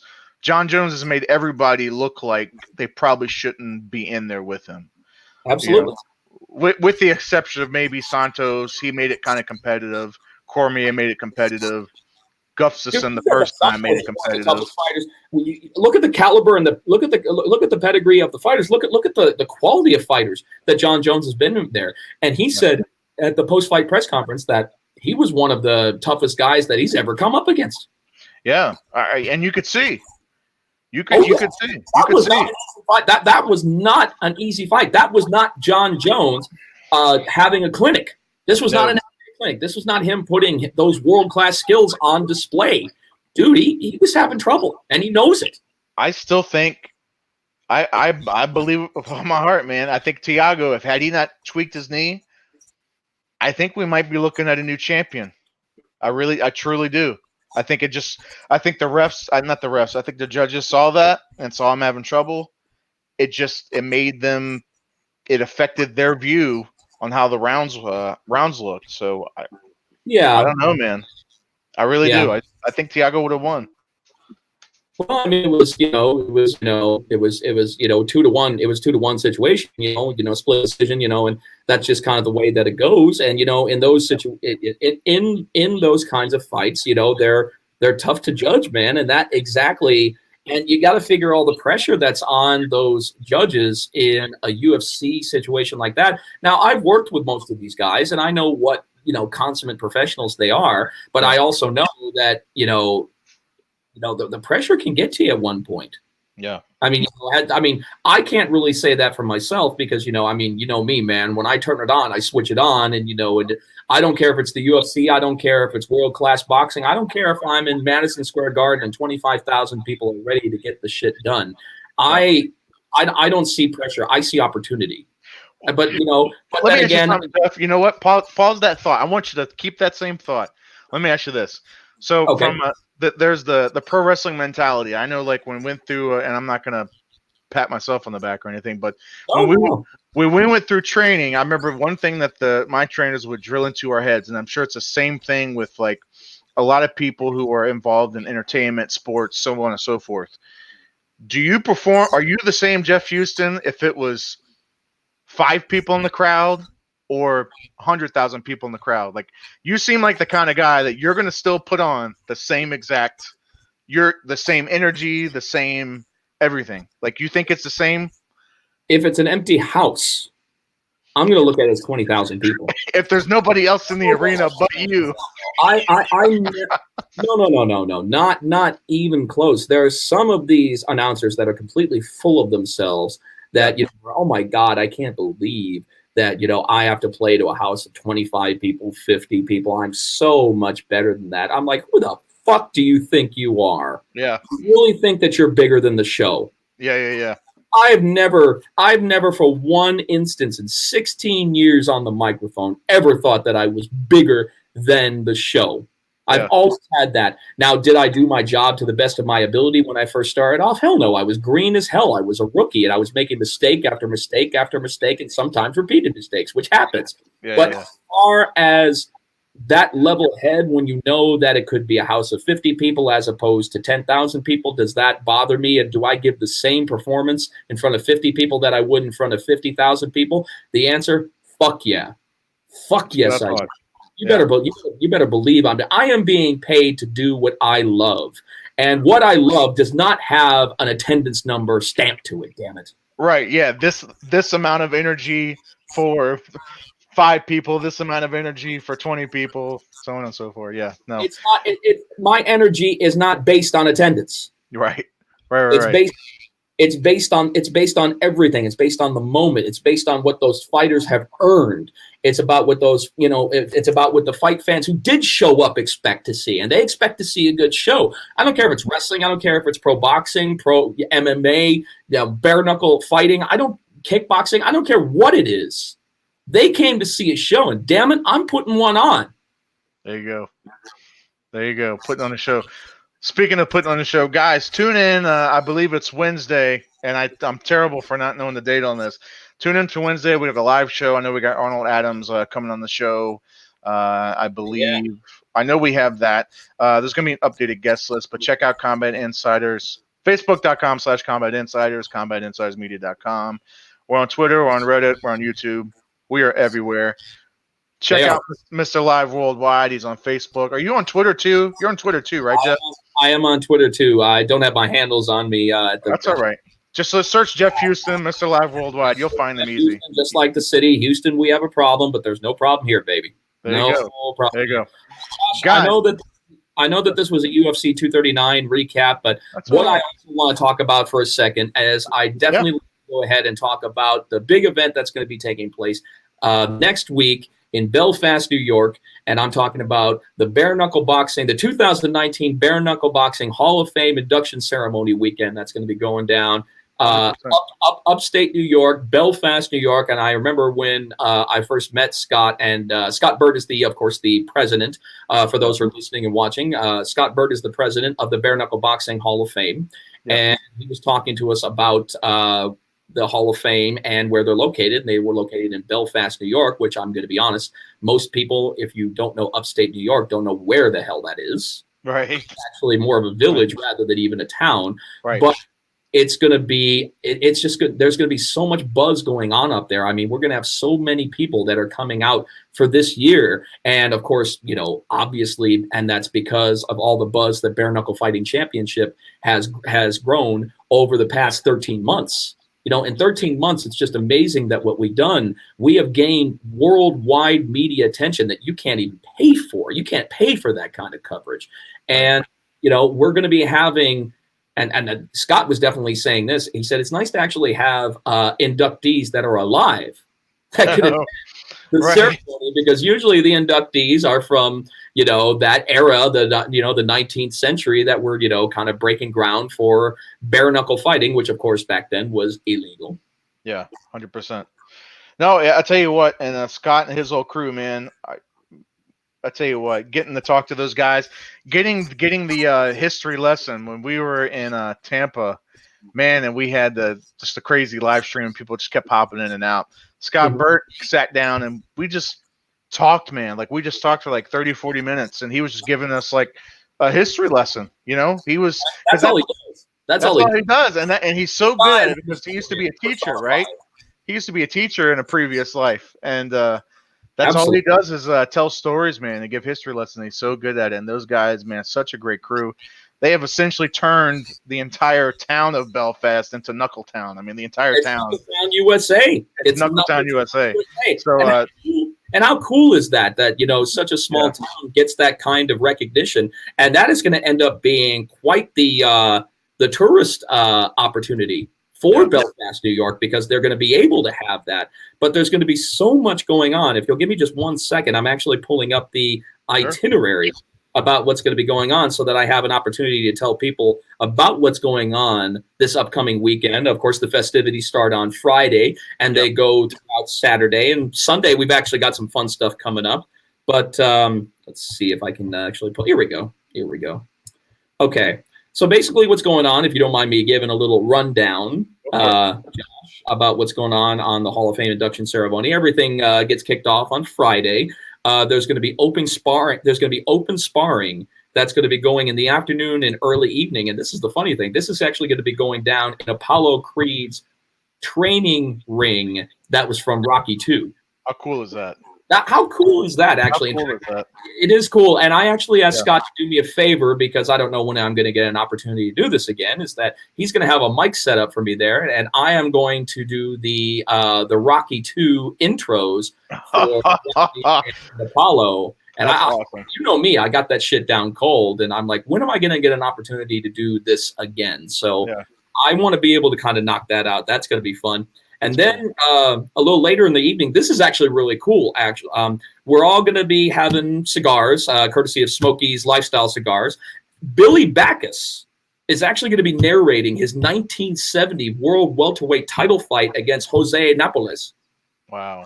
How cool is that? I mean, he's going to be there walking us through just a big historical, fight. And I just think that that right there says it all. And then that evening, Mr. Jimmy Holmes actually is going to be giving us kind of a ghost tour of the 1889 Sullivan Muldoon training barns.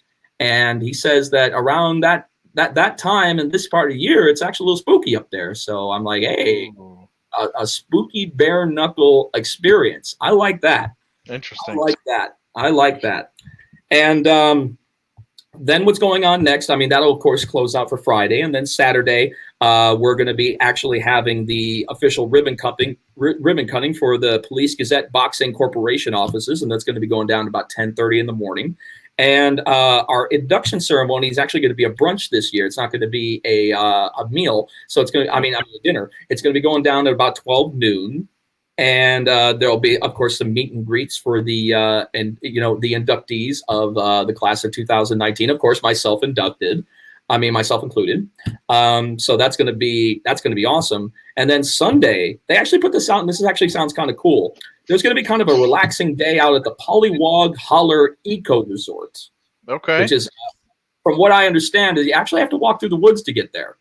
And there's going to be all kinds of live music and food there. And I'm like, man, that's kind of an interesting way to kind of welcome people into the Belfast way of doing things, during the weekends. So there's a lot of stuff that's going to be going down over the weekend. It's going to be so much fun, and the class of 2019. It's just it's such an amazing cast of characters. The only thing that I'm a little disappointed of it this year, of course, is that Beck Rawlings isn't going to be able to make the ceremony.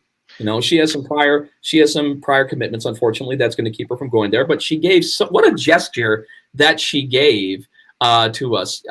As you know, bare knuckle BKFC 4 in Mexico, we saw the nonchalant tooth lossage in women's bare knuckle history when Beck just spits out a tooth like nobody else's business during that fight. Like and of course,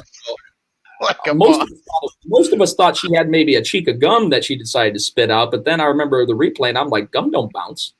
Right. Gum don't bounce. She is actually going to be donating that tooth to the Bare Knuckle Boxing Hall of Fame Museum. I saw that, man. That's pretty cool. Like, I didn't even know that she actually got the tooth, but then I saw her little Instagram video where she was talking about like somebody found it. Like, I didn't realize that somebody found it and gave it back to her. Yeah, and they gave it back to her, and she got the gold tooth implant put in there, of course, to commemorate her fight. And I'm like, dude, an Australian bare knuckle female fighter with a gold tooth. I'm sorry, Beck, if you're watching. I think that's hot. I think that's hot. I absolutely think that's hot, man. But you know, she is going to be heading up to Bellator.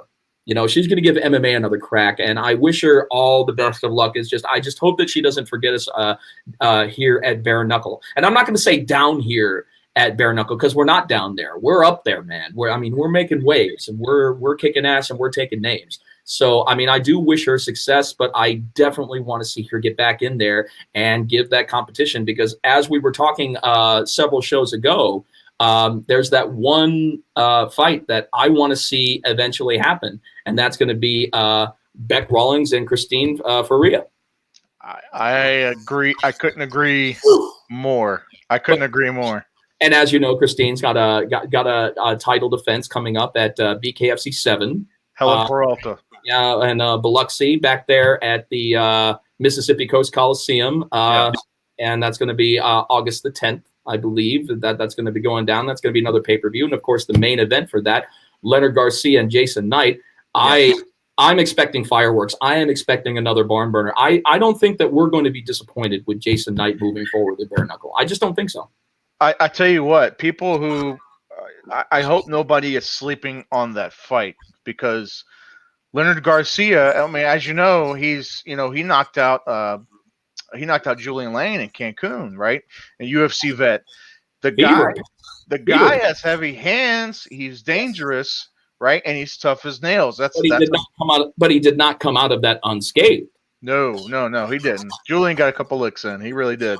He did. But I tell you what, this fight is interesting, man. And we've talked about it a few times now. But the toughness and the heavy hands of Leonard Garcia against the volume and the toughness of Jason Knight, and it's a really interesting dichotomy to this fight. Can Jason Knight withstand the heavy hits, the heavy shots of Leonard Garcia? Can Leonard Garcia withstand the volume of punches that you know is coming? The storm from Jason Knight is going to bring. I mean, and that's exactly what he's going to do. Talk about punches and bunches. I mean, he's going to definitely bring the storm to that. And that makes, and like you said, there's a dichotomy, a duality in there that's very interesting about that. You know, can they handle it, or are we going to see another 5-round blood fight? You know, and I hope we do. You know, to hell with the critics who say it's too bloody. You know, to hell with the people who say, you know, that they can't handle bare knuckle. I'm like, then don't watch, but you're going to watch anyway. You know why? Because it's interesting and it's exciting. 100%. It is exciting. You know, a lot of people were really hoping for that blood fest to go down with Artem Lobov and Paulie Malignaggi. And I'm not knocking that fight in any way, but I knew for a fact that was not going to be that bloodlust that we saw at BKFC 5. I knew that for a fact because I knew that Paulie still has that boxing mentality going into that, and he used it, and it was obvious that he did. Now, I like how he said that, he practically came out of that fight unscathed. I'm like, I don't know, man. If you look at that split eyebrow that you had right there, man, I pretty much say that Artem got his fair share of licks in and on you, and that's for damn sure. Do I agree with the way the decision worked out and everything like that? To be quite honest, I still had Artem winning it. Yeah. If I were a judge on that, I would have probably given that to Artem via split decision. I'll tell you, a lot of people are all over the place with that. I thought, God, my memory is terrible. I thought Artem won rounds 2, 4, and 5, and I gave 1 and 3 to Paulie. Well, there it is. There are some people that say Artem won it 4-1 rounds. I don't know if I agree with that. There are some people that said Paulie won it 4-1 rounds. I don't know if I agree with that. No, I think the round that was really close was round. I'm sorry.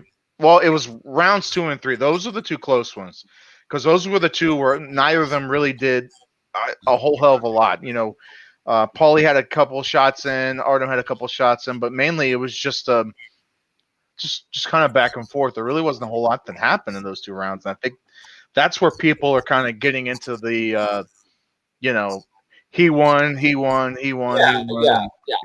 And I understand that because, it really could have gone either way from a fan's perspective, but, we were right up there in the thick of the things, and, we saw how it went down, and, hats off to the judges for doing their job. Yeah. But the one thing that I definitely want to see, and I hope that they book it, I want to see Shof in Lane 2. Agreed. I definitely want to see that. That was fight of the night and absolutely deserved it. Absolutely deserved it, man. Boy, did Shof come back. Woo! I tell you what, and like I said, we've gone over this, but man, I don't want to sound like a broken record, man, but when Julian Lane, when he came out that first round with the flurries, and I honestly thought that, man, Tom's my boy, but he hits hard. Julian Lane hits hard, right? That's tough to withstand that storm, and he did. He withstood that early storm, and Tom Shof came back, I think, in the 3rd, 4th, and 5th rounds to and did fantastic. Did fantastic and came back. He made it a very interesting fight, and I think I tell you what, I thought maybe that fight was going to come to a draw. I really did. That's how much I thought he came back. It could have been. It really could have been. That's another situation that definitely easily could have gone to a draw. Yeah. For a fact that we had one of those with the Joe Riggs fight, and I don't remember the last time that I've seen 47-47 across the board. It's been a while. It's been a while since I've seen a closeout unanimous draw. Wasn't who else was a draw? Beltran Lopez. They were a draw in Cancun. Yeah, right? They were a draw on that, and I'm gonna tell you something. That was the right call. Yeah, that was the right call. I didn't see that fight at BKFC 4 going down the same way that it did the first time because, they learned something about each other after the first fight. So there was going to be an air of caution, moving forward because now that after that, bloodlust, they're going to kind of change their game plan and not necessarily. But, Tony Lopez isn't the kind of guy who, changes his game plan. Tony fights as often as he can. Yeah. He tries. Seriously, if he's not fighting 2-3 times a month, he's not doing something right. He's not happy if he's not fighting 2-3 times a month. He's got to fight at least twice a month in order to, be happy with it. But, do I want to see a trilogy in that? I think I have to now. I think we need closure out of that because we need. And if Tony happens to win that one, then guess what? We're going to a fatal 4. Well, I can tell you this. I know because I talked to Beltran like right after the fight. I talked to Tony too. I think that they're both, especially Beltran, because they fought 2 or 3 times before in MMA. They feel closed out before they fought in bare knuckle. So Yeah, I know. Beltran was like, "Look, man, I've gone like 30 rounds with this dude between MMA and bare knuckle." He's like, "I don't want to see this guy's face no more." He's like, I've seen him so much. He said, I was like, does it have to be another one? Tony and Joey, and they're just like, no, man, that we're good. I think they both were kind of the same. They kind of both felt the same way. Like, we've seen too much of each other. That's fair. That's fair. If they put that much time in the ring and the cage against each other, then they know. Then they know what's going to happen moving forward, and that's the key word, forward. I think they want to move past this. They have their fun. They now have their place in history as having one of the greatest bare knuckle fights in our debut event, no less. Which actually, in my opinion, is one of the reasons. That's one of the main reasons why we have so much momentum moving forward, is because of just the worldwide admiration that they got for the effort that they showed at our debut event. And they're seeing that it's just going to get better and better. But you're not going to see these all-out blood wars that we saw at BKFC 1 and BKFC 5 all the time. You're not going to see that. I mean, you're not going to see that all the time. You're going to see competitive fights. You're going to see competitive fights that aren't necessarily, a bloodlust. And, how people, how the conservative, fight fan feels about the bloods and the cuts, situation. That it's all, superficial stigma. Hey man, I'm all about huge fan of the Attitude Era. I'm all about the blood, man. I'm just saying, the blood don't bother me. I'm Attitude Era all the way. The blood is fine just as long as Abby the Butcher isn't involved in it, right? That's all right. No forks. Yeah, no, it's not the forks that I'm worried about. It's the diseases in that man's blood. Yeah, well, yeah, he had hepatitis, right? Yeah. He's got yeah. Don't you remember that whatchamacallit, that I'm trying to think of what it was. It was that documentary about that kid that won. I think he won Tough Enough or something, and he was getting ready to go into the WWE. Either he won Tough Enough or something happened. He like finally got that opportunity. He was getting ready to train, and just before he was getting ready to move to Florida, he had a match with Abby. And Abby took his own fork, and started. He stabbed him at self, and then he stabbed himself and everything like that. And he was supposed to blade, and he used his blade. Yeah, I do remember that. And now the poor kid's got hepatitis, and because of that canceled him out of his opportunity with the WWE, because he had to have that last minute match with Abby. So I tell everybody, when you think about blood, that's wonderful, but you got to remember, some of these guys are crudted up, man, and that could impede your future career. There was somebody else, you know what? And I'm gonna look it up real quick. There was somebody else that had like a disease, and it wasn't figured out until way later, even after they wrestled. Mm-hmm. Hold on, I'm gonna look this up because I remember it being an issue, and some of the guys were gonna sue. Absolutely! It's a suable offense. It is a suable offense, in my opinion. Especially seeing as how that most companies should actually be checking out of that. Blood tests should be a given, for most parts. And if you have something that's that you could easily pass on to others, you shouldn't be bleeding. That's another reason why the PG era took over as much as it did. But it's going to be interesting to see now that and guys and everybody watching, this is what happens when you're on live radio. You guys have to understand that we didn't even have there's nothing scripted here. This was not a planned out show. This was an absolute last minute off the hip live show. So we are 100%. Going off every tangent that could possibly be available to us. And you know what? That's okay, because that's what live shows are all about. So many people out there have ADD anyway. They should be able to keep up with our constant conversation changing. You know what? I don't think people mind it so much. I think people, they don't mind the veered off the path every once in a while. What path? There is no path. We don't even have a path before us in this. Are you kidding? We are off road right now.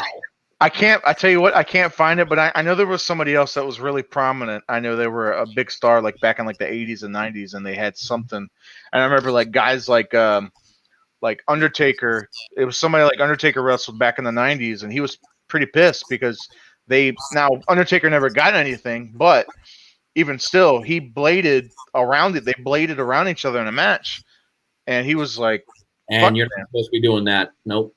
you know." You keep God, your shit, I'll keep mine. Yep. I Never well, share blades. That's the. Are you kidding, man? That's and you know Taker was he was basically like judge, jury, and executioner of the boys back in the locker room. So if you were doing that shit when he was around there, ooh man, yeah. you'd have to answer to the dead man back then. I tell you what, man. True story. I met him. I was working at an Outback Steakhouse. This was true, Lovely. true story. This was uh it was right. It was the January or February before he had the first match with Shawn Michaels. So this was what So 34 WrestleMania 34, 35. no, no, I mean no. I The mean first 24, 25. I'm sorry. WrestleMania 25. 25. Okay. It, 25 it was was before the first one. It was before that. So this was like a few months before that. And I remember 2009 then. Yeah, it was that 2009. sounds right. Yeah, that sounds right. 2009. And a lot of people knew I was like involved in it and all this stuff. So there uh somebody came back to the back. I'm back in the kitchen prepping stuff up, and everybody's like, "Hey, Undertaker's in the to go room. He's ordering food right now to go." I'm like, mind you, like it was like a smaller town. I'm like, get the fuck out of here. No, why the hell would Undertaker, get the hell out of here. I was like, okay, I get it. Joke on me. It's probably something stupid. I get it. You guys are messing with me. Okay, I'll bite. So I walk around the corner, look over in the room, and I'm expecting to see maybe some biker asshole or just somebody, I look around the corner, boom, there he is. There's Mark Calloway. There's Clear. Mark, there's Mark Calloway, and it was pretty cool. I got to talk to him for a few minutes, and was telling him You know, he was he's a lightly spoken guy. very, He's a very lightly spoken guy, and it's not that he's disrespectful. It's just that he commands such an incredible amount of respect that you should be throwing his way, and yeah, rightfully so. yeah, And rightfully so. Let's face it. 100%. Let's face it. No one else could have pulled off that character than Mark Calloway. If you had Nobody. given that character to anyone else, I guarantee you, after a couple of years, it would have flopped. Yeah, I agree. It would have been a belly flop. Nobody could have done the Undertaker. It was preordained that this man be the dead man. And look what he did with it. The most, in my opinion, the most successful run of a character. And not only that, being able to really, just evolve in that character and still be relevant. He still gets a pop because everyone knows that when he comes out, it's not even about how he wrestles. It's about the spectacle that this man sets up with Right. all the production staff. I mean, seriously, the people with WWE production, they're geniuses. Yeah. What they've done with this man over the years and Yeah. just the spectacle of entrances. I mean, I can be the first one to say it. I've been in his presence at WrestleMania. I was at WrestleMania 32 at the AT&T Stadium, and that wasn't one of his, I guess you could say, hugely done WrestleMania, entrances, but it was still very impressive. Yeah. And when you're there and when you feel that, I mean, Which one did you say? 22 or 32? Which one did you say? 32. That was the Hell in the Cell match with him and Shane McMahon. Oh yeah. Okay. Yeah. Okay. Yeah. And it pisses me off when people think, "Oh, he leapt off the cage." I'm like, "Did you watch that match? He stepped off, which is still 1.5 million times more than I would ever put myself in that position to." But Right. he did not leap. Right. He did not leap. It was a step off, but it's more of a step than any of us would take. And the last thing that I am going to do is trash that man and that accomplishment in any way, shape, or form. But it was a step. It was not a leap, and that's just the way that I see it. But it was still that spectacle that was there, even though that this was the Undertaker in his declining years, as a superstar. Well, hey, another point to that, the first one, the Shawn Michaels Undertaker match, the Hell in a Cell, right? I'm best one sorry. ever. But there was the part where everybody said, Undertaker, Shawn Michaels fell off the top of the Hell in a Cell, but he didn't. He was about halfway down. His hands was on the reaching at the top. He was like dangling down, and then he Yes. fell off. And Yeah. right, Yeah. It was a halfway full. It it was was a like halfway. halfway. Still impressive. Like I'm not. I'm Hey, not. I'm not doing halfway. Are you doing halfway? I wouldn't do a quarter way, Jeff. I wouldn't do a quarter way. Okay. All So right. what you're saying, you wouldn't even take a Sasha Banks Hell in the Cell bump like she did when what's her name power bombed her off it. Well, I take that back. Maybe maybe 15 years ago, maybe, but now, no. I'm not even. Oh no. We're not in any position to take any kind of That's help. for the professionals. That's for the professionals. No way. No way. No, but I'm not underselling, and I'm not underselling their accomplishments because the first Hell in the Cell. I mean, everybody. There have been people, because I've been in the wrestling business, and they've asked me which one was your favorite, and I said, the first one by far. The second one will always be heralded the most because the most risks were taken. The biggest bumps in WWE history were actually taken by one single man and it was a Herculean task that man put himself through. And I take nothing away from it, but from the overall quality of the match, I definitely give Undertaker and Shawn the first Hell in the Cell match by far the best one ever. Agreed. The best one ever because the storyline going into it was absolutely fantastic. But on a side note, for Hell in a Cell number 2 for Mankind and The Undertaker, I take my hat off not only to Mick Foley for not only doing the amazing things that he did 21 years ago in this groundbreaking match, but the dude came out and interfered in Stone Cold's First Blood match. After all, that dude shot on the first on the first ambulance to the hospital after that.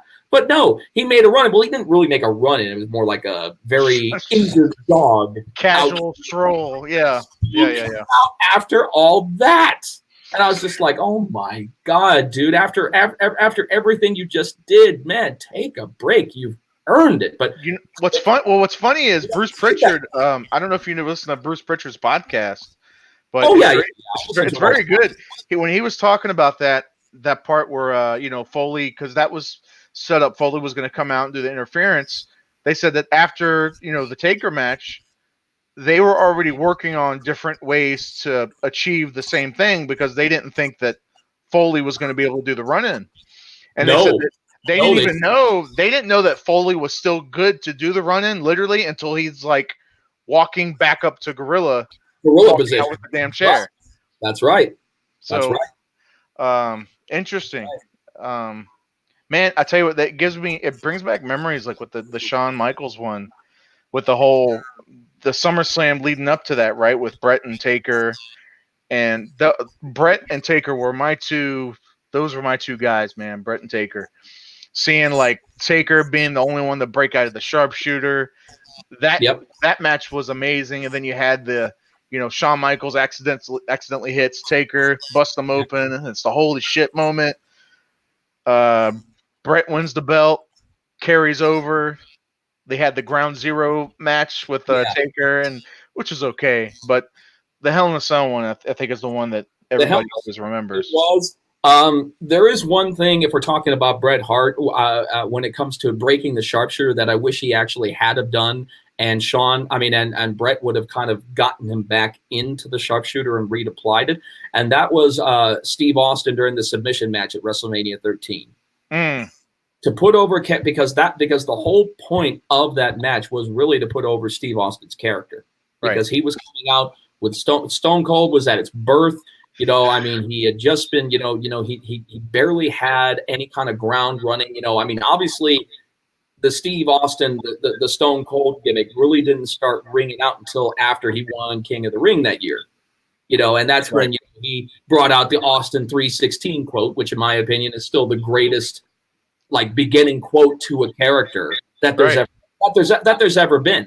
There's ever been, other than welcome to Raw is Jericho, which that was the first thing that he said in WWE, and I think that was golden. But I think in that match, to make Stone Cold that much more of a badass, even though that he didn't necessarily even need it, Yeah. I think he should have broken out of the sharpshooter because, of course, JR was like, he broke it, or did he?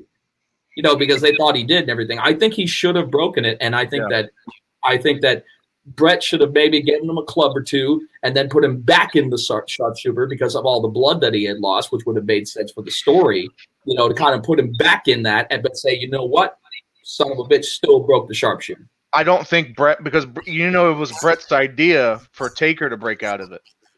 And That's right. That was Brett's idea because I don't think he would have let anybody else. I think other than Taker's the only one in Brett's mind that it makes sense to, I guess, break out of the sharpshooter. But nothing but legs. But the guy's 6'7" and nothing but legs, so that makes sense to actually have the Undertaker kick out with that because he's all legs. So that definitely makes sense. That's just in my opinion. I mean, I think it would have been seen Stone Cold get that little extra push. But the good thing about it is that he didn't need it because his character didn't give up in the sharpshooter. Hey, quick little plug. If you're listening, go to our video library. We actually interviewed Ken Shamrock. I don't know. It's been a few months ago now. And I had to ask him. You know I did, Jeff. I asked him about him refereeing that fight. The submission. I asked him about his part in it, and I don't know. We talked about 5-10 minutes just on the Brett Stone Cold match and his role. I bet he loved it. Oh my god, he loved it. And I think it brought some him, Ken Shamrock being in that role, having that referee position, it added some legitimacy to that, to the I Quit match because of his history. It was the first time that a UFC champion had been involved. Right. Outside of, in fact, I think he made it there before Dan Severn did, right? Yeah, he was there before Dan Severn. Yeah, he made it there before Dan Severn, Tank Abbott. He made it there before the very small cluster of UFC fighters, tried to make the transition over to wrestling. So that was a huge thing. And 1997, that was around when he was still relevant and kicking ass in the UFC. And one thing I'll never forget about that match is that after it was over and Brett was trying to go back into the sharpshooter, freaking Ken comes over, gets him by the waist, and Hercules slams him over down. I was just like, the belly. He gave him the old belly to belly. Yeah. Belly to hell. More like belly to hell. Oh, my God. And, of course, Brett's like, what the hell? And then, of course, Ken's there in the shoot fighting position. I'm like, something, Brett? You're a tough son of a bitch, but this is Ken Shamrock at his prime. This isn't happening. He said he was talking about it that before, like, bringing him in. And he's like, well, because like, he did pro wrestling before he actually did UFC. Oh, I know. Okay, right. Yeah. He goes, when they were talking about what he was going to do, he was like, I don't know, guys. I don't want to come in here. He's like, I've got to still appear legitimate. Like, I'm not going to fucking come in here and do something hokey or something cheesy or corny.